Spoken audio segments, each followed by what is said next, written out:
السلام علیکم ورحمۃ اللہ وبرکاتہ۔ سردیوں کے موسم میں وضو کیسے کریں؟ آج میں آپ لوگوں کو وضو کا پورا طریقہ اور ایک بڑی خاص بات بتانے جا رہا ہوں، جس کا علم ہونے کے بعد آپ کو وضو میں یہ سہولت مل جائے گی کہ آپ کو پیر دھونا نہیں پڑیں گے، یعنی پیر دھونے کی چھٹی۔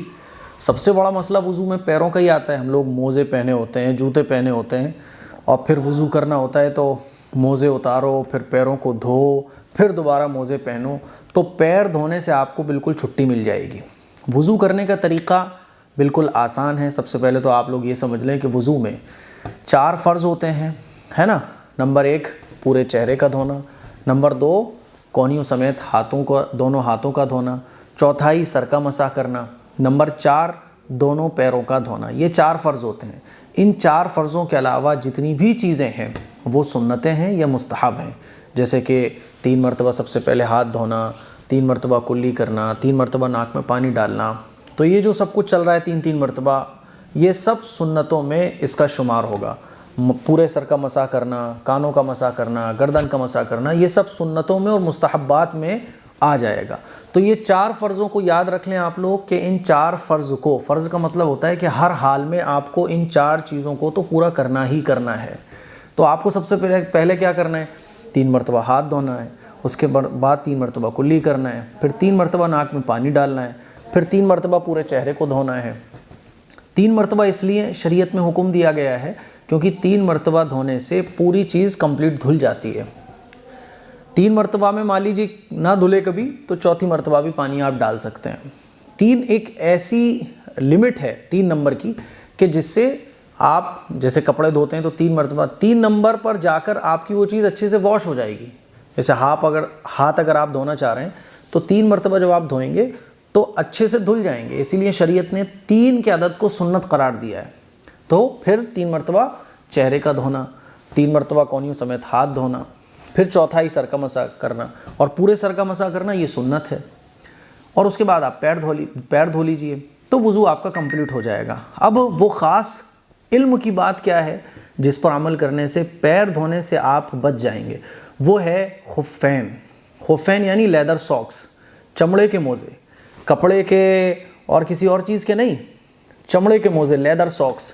تو یہ جو خفین آتے ہیں آپ کو مارکیٹ میں ایزلی مل جائیں گے، ہے نا؟ دینی چیزیں جہاں ملتی ہیں وہاں آپ کو یہ بڑے آسانی سے مل جائیں گے، کسی بھی اسٹور پر سے مل جائیں گے۔ اور انشاءاللہ آن لائن کیسے آپ منگائیں اس کا بھی میں نمبر کبھی ویڈیو میں دے دوں گا سنڈے ایپیسوڈ میں۔ تو خفین اگر آپ پہن لیتے ہیں، اچھا یہ جو فضیلت والی چیزیں میں بتا رہا ہوں یہ خواتین کے لیے بھی ہے، مردوں کے لیے بھی ہے۔ تو اگر آپ وضو کر کے خفین پہن لیتے ہیں تو پھر آپ 24 گھنٹے تک جتنی بار بھی وضو کریں گے آپ کو پیر دھونے کی ضرورت نہیں ہے، بس آپ پیروں پر مسح کر لیں گے، بس ہو گیا کام۔ مثال کے طور پہ آپ نے وضو کیا 10 بجے، اور 10 بجے وضو کرنے کے بعد آپ نے خفین پہن لیے، ہے نا؟ لیدر ساکس آپ نے پہن لیے۔ اب 1 بجے آپ کا وضو ٹوٹا تو یہ جو خفین پہننے کے بعد جو آپ کا وضو ٹوٹے گا تو اس وقت سے 24 گھنٹے تک آپ پیر نہ دھوئیں۔ جب آپ وضو کریں گے تو پیروں پر مسح کریں گے۔ 24 گھنٹے پورے ہونے کے بعد پھر آپ کو پیر دھونا پڑیں گے۔ بات سمجھ آ رہی ہے؟ تو یہ خفین پہننے کا فائدہ ہے۔ خفین پہننے سے آپ کی انگلیاں نہیں سوجیں گی، ہے نا؟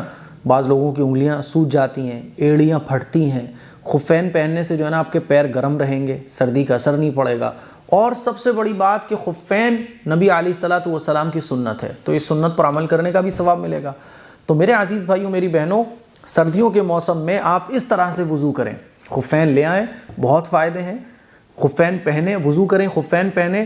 اب آپ کا جو پہلی بار وضو ٹوٹا تب سے لے کے اگلے 24 گھنٹے تک، جیسے مثال کے طور پر میں نے بتایا 10 بجے آپ نے وضو کیا، 1 بجے آپ کا وضو ٹوٹا، تو 1 بجے جو وضو ٹوٹا ہے تب سے لے کے اگلے 24 گھنٹے تک اب آپ جتنی بار بھی وضو بنائیں گے آپ کو وضو کرنے کے بعد پیر دھونے کی ضرورت نہیں ہے، بس آپ یوں کر کے گیلے ہاتھ رکھ کے خفین پر یوں مسح کر لیں گے۔ اس کا پورا طریقہ انشاءاللہ میں اگلی ویڈیو میں بتاؤں گا۔ تو یہ بڑا آسان طریقہ ہے سردیوں میں وضو کرنے کا، ہے نا؟ جس سے بہت بڑا آرام آپ کو ملنے والا ہے۔